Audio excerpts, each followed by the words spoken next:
तो नहीं करी, इसलिए इसकी मौत हो गई। तो ये बंदा को मतलब कम सज़ा मिलनी चाहिए और एक जुर्माना होना चाहिए कानून के तौर पर। अब एक जाना पहचाना करे। अब एक होता है जैसे किसी से गलत काम हो गया, किसी जैसे कोई जा रहा है, किसी ने जैसे उसकी मदद करना चाहिए था उसको नहीं करी। एक तो जानता हुआ था कि यार मैं मदद करूंगा तो उसको ये राहत मिल जाएगी, और एक अनजाने में चला गया, वो उसने ध्यान ही नहीं दिया, वो मदद मांग रहा था लेकिन उसने ध्यान नहीं दिया, तो वो कर्म नहीं बना उसका फिर ना, तो दोनों में फर्क हो गया। तो वही बात कोर्ट में दिखाया ना कि भाई दोनों में फर्क है। यही संसार का नियम है, जो ऊपर हो रहा है तो सृष्टि में ऊपर विधाता ने, यानी कि देख कहते हैं ना एक ओंकार, एक ही का पसारा है। तो ये जो नीचे आए हैं ये सब उनकी एक शक्तियाँ नीचे आई हैं और उन्होंने अपने ऊपर। तो अब सिद्धू का कर्म बना या उसने भोगा? उसका भोगा। बनाया होता तो जाहिर है कि कुछ ऐसी परिस्थितियाँ बनती, वो धाराएं कुदरती, वो 4 की जगह पे 2 ही लगती, फिर वो भोगता। तो कुदरती देखो ना, उसके हाथ उसको खुद ही नहीं पता था। मैं वो घर चला गया, घर में आपने पता चला तेरे साथ ऐसा हो गया। और फिर वो खिलाड़ी भी नेशनल खिलाड़ी था, वो उधर से बचा हो गया, उधर से बचा हो गया, उधर से बचा हो गया, दोनों तरफ से बच गया वो। और जो कोई क्रिमिनल क्राइम करता है वो भोग लेता है यहीं पर धरती पे, जेल भी, अंदर सब चीज़ें, हर चीज़ भोगने के बाद तो भी उसका फिर कर्म बचा रहता है, ऊपर जाके फिर वो नेक्स्ट जन्म में आएगा, फिर दोबारा भोगेगा ना। क्यों भोगेगा? फिर क्या मतलब है? वो भोग तो रहा है बेचारा। ये जो ये 9 ग्रह जो है ना, 9 ग्रह, ये 9 ग्रह, इन 9 ग्रहों को ब्रह्मा जी इसीलिए उनकी कुंडली में बैठाता है। ब्रह्मा जी को किसी जीव से कोई ना कहता ना पक्षपात नहीं है। वो सिर्फ और सिर्फ वो ये देखता है कि इस इंसान, जैसे बाबा जी मोटी सी बात कहते हैं, तुम जब जन्म लेते हो तो तुम्हें एक खाली किताब मिलती है, कोरी किताब। जब तुम सुबह उठते हो और रात तक सोने तक तुम्हारे कर्म लिखे जाते हैं। अच्छा कर्म भी लिखा जाएगा, उसमें बुरा भी लिखा जाएगा। अच्छा इधर लिख दिया, बुरा इधर लिख दिया। अब जब धर्मराज के सामने चले गए, दोनों कर्मों को उसने देखा, इस बंदे ने जीवन के अंदर ज़्यादा अच्छे कर्म किए, बुरे ज़्यादा किए। पता चलता कि बुरे कर्मों की ज़्यादा तो उस बुक में ये भी तो लिखा होगा ना कि पुराने जन्म में तुमने ये किया, वो भी तो तुम धरती पे जाके भोगोगे ना। हाँ, ब्लैंक बुक तो मिली, वो तो तुम्हें इस जन्म के लिए मिली कि तुमने इस जन्म में तुम कर्म बनाओ, बिल्कुल। हाँ, और अच्छे कर्म करो या बुरे करो, वो तुम पे डिपेंड है। बट उस बुक में ये भी तो होगा ना कि तुमने प्रीवियस जन्म में ये कर्म किए हैं जो कि गलत है, वो भी तो उसमें होगा ना कि तुम ये भोगोगे। और फॉर एग्जांपल अगर प्रीवियस जन्म में उसने कुछ अच्छा किया है तो वो उसको अच्छा भी लिखा होगा उसमें कि तुम अच्छा कर्म किया है, तो इस वजह से तुम्हें इस जन्म में अच्छी चीज़ भी मिलेगी। जैसे अब तू कह रही है उसी हिसाब से उस इंसान को तो बुक तो ब्लैंक हो ही नहीं सकती ना, क्योंकि नहीं, वो इस जन्म के लिए ब्लैंक हो सकती है। नहीं, कर्म करने के लिए, उसके कर्म करने के लिए जो देख, हम स्कूल में कॉलेज में दाखिला ले लिए, ठीक है, पढ़े लिखे थे तभी तो कॉलेज में दाखिला मिला।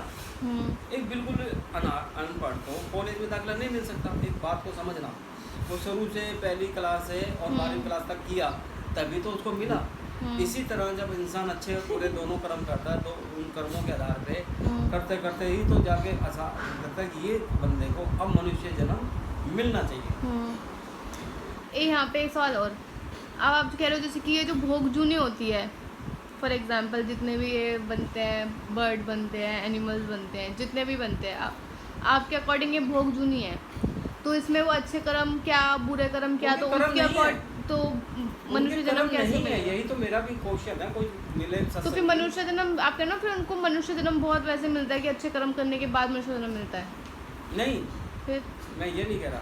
हाँ, मैं ये कह रहा हूँ जैसे एक बहुत बड़ी चेन है, हाँ, चेन है, तो उस चेन के अंदर जब आदमी लगता है घड़ी तो उसका एक नंबर आता है, जैसे भाई अब मेरा ये जन्म मैंने ले लिया, तो जाहिर है अगले जन्म दूसरा मिलेगा, तीसरा मिलेगा, एक सीढ़ी चढ़ता चढ़ता चढ़ता चढ़ता वो चढ़ता है और लास्ट सीढ़ी में पहुंचता है बिल्कुल मनुष्य की जोड़ी में, मनुष्य की जोड़ी में मिलता है।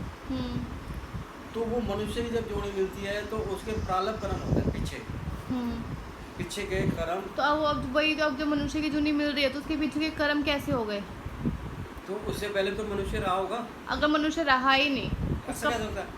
सृष्टि रची है। नहीं, अगर जैसे कि वो शुरू से वो आत्मा बनी है और फिर उसको जैसे कि जो 84 लाख ना, 84 लाख उसने जो है वो जूनिया उसमें से निकला है वो, और फिर उसको पहला ही मनुष्य जन्म मिला है। फर्स्ट बार मिला है। हाँ, तो जाहिर है, तो उसके कोई पुराने कर्म तो नहीं होंगे ना, उसके कर्म सारे बनेंगे ना तो नए। जाहिर है कि वो एक नेक इंसान आएगा हाँ उसके, क्योंकि पिछला रिकॉर्ड उनका साफ सुथरा है। हाँ जब उसको परमात्मा भेजेगा धरती पे, हाँ तो जाहिर है कि उसके सारे ग्रह नक्षत्र उसके बिल्कुल परफेक्ट होंगे, हाँ अपने ही हक में होंगे। हाँ वो किसी देश का राजा बनेगा, हाँ ठीक है। अब वो साफ था, बिल्कुल क्लियर था। हाँ अच्छे कर्म और बुरे कर्म अब बनेंगे उसके। हम्म अब उसको राजा बना दिया बहुत बड़ा देश का। हम्म कुछ था ही नहीं ना, इसलिए उसको मौका मिला कि भाई तेरा तो बहुत कुछ नहीं है, पिछला रिकॉर्ड खराब नहीं है, ले अब राजा बन जा। हम्म अब राजा बनने के बाद उसके कर्म अच्छे भी और बुरे भी, ये लिखे जा रहा है उस किताब में जो बाबा जी बता रहे हैं ना। अब वो किताब उसको मिली हुई थी, अब वो किताब में राजा बन के वो आया। पिछला चल छोड़, तू कह रहे हैं पिछले का क्या पता, लेकिन अब का तो उसको पता है कि कहाँ गलत कर रहा है, कहाँ सही कर रहा है। तो वो किताब में लिखा जा रहा है, लिखा जा रहा है, लिखा जा रहा है, लिखा जा रहा है। उम्र हो गई और लास्ट में चला गया। जब वो गया धर्मराज के पास, जब उसकी वो किताब देखा, अरे यार तूने तो क्या किया, तेरे को पिछला जन्म तेरे को इतना साफ सुथरा था तू, मतलब एक बहुत वो था, तू चाहता राजा था, देश की सेवा करता, उपकार करता, परोपकार करता, चाहता तू देश के अंदर परोपकार करता, गरीबों का वो करता, ये करता। तू क्या मारपीट में लग गया, सेना उस राज्य में से हुकूमत करना, वो करना, कहाँ किस चीज़ में लग के तूने क्या कर लिया, है ना। तो उस इंसान को वो फिर देखा पाप की गठरी इसकी ज़्यादा हो गई, इसकी पाप की गठरी ज़्यादा हो गई। फिर वो उसकी धर्मराज की अपनी एक कहते ना अठोलती है, उसकी पावर है, उसने फिर उसको वापस भेज दिया धरती पे, मनुष्य ही बना के भेज दिया, मनुष्य बना के भेजा। गाय गोबर ये कुछ नहीं। अभी जैसे हमने स्टोरी देखी उसमें तो उसका हाथ दिखाना भी उसका कर्म बन गया। हाँ, ये गलत दिखा रहा है ना, ये एक कहानी है, ये सिर्फ एक कहानी है कि उसने वहाँ पे वो इशारा कर दिया कि वहाँ पे मैंने तेरे को क्या कहा, तो जब मैंने सुना तो मैंने क्या कहा, ये कहानी। अब तू मेरे सामने कोई ऐसा बंदा बैठा, सत्संगी हो या गैर सत्संगी हो, जो मतलब आध्यात्मिक के बारे में जानता हो, जो आध्यात्मिक के विषय में जानता हो, और वो मुझे गलत है तो मुझे भी समझाए, और जहाँ मैं सही हूँ तो उस बात को राइट माने। ये नहीं कि वो अपनी मान बढ़ाई के लिए मेरे से बहस करता रहे और फिर वो अंत कुछ उसका रिजल्ट गलत बन जाए। हो सकता मैं कोई बहुत बड़ा वो नहीं हूँ, पढ़ा लिखा नहीं बाबा बाबा आप तो बाबा हो। बेटा मजाक करता हूँ, तो बाबा तो बाबा ही नहीं, हम तो चरणों की दूर है। तो वो इंसान को फिर दोबारा इंसान बन के आ गया, और फिर वो इंसान जब वो बन गया उसी राज्य में आ गया, मान लो सुनते जा ना, वो राज्य में वापस उसी में आ गया, लेकिन वो पहले राजा बन के आया था, फिर वो एक ऐसे ही बन के आया, वो बन गया है, उसके ऊपर अत्याचार हुए, अच्छे कर्म कर रहा है, वो बहुत कह रहा है मेरे साथ तो अच्छा ही होता ही नहीं है, मैं तो बुरा ही कर रहा है। इत्तेफाक से कभी किसी अच्छे तपस्वी बाबा या किसी फकीर से मिल लिया, उन्होंने वो पिछली देख लिया, अरे भाई तो राजा था पिछले जन्म में, लेकिन तूने पूर्व राजा था, तू एक अच्छा राजा नहीं था। कर्म कभी खत्म नहीं हो सकते, क्योंकि अगर हम किसी की बुराई भी कर रहे हैं तो भी कर्म बन रहा है, कभी नहीं खत्म हो। अगर हम कुछ किसी के अगर लिए कर्म गलत सोच रहे खत्म हैं हो गए तो खेल खत्म, जैसे होगा ना बाय बाय टाटा, वो हो जाएगा। कर्म कभी नहीं खत्म हो सकता। मेन चीज़ यही है कि भाई लाइफ चलती रहेगी, आते रहेंगे, बस इतना है